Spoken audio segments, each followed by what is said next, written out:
Hello, Brandon here. I'm exploring some CSS utility class.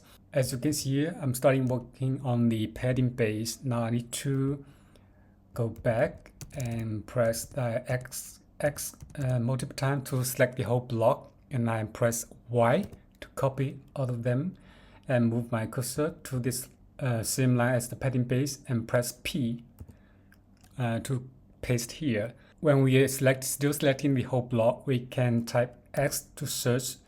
Now we can search for a gap. Now we are selecting all the gaps in this block. We can press enter. Now we can move the cursor below after the P and press I to change back to insert mode.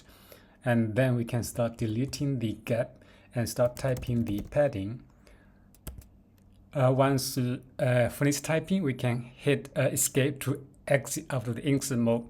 Now we are still in the multi-select mode. We can press comma to exit from the mode, and now we can save this file.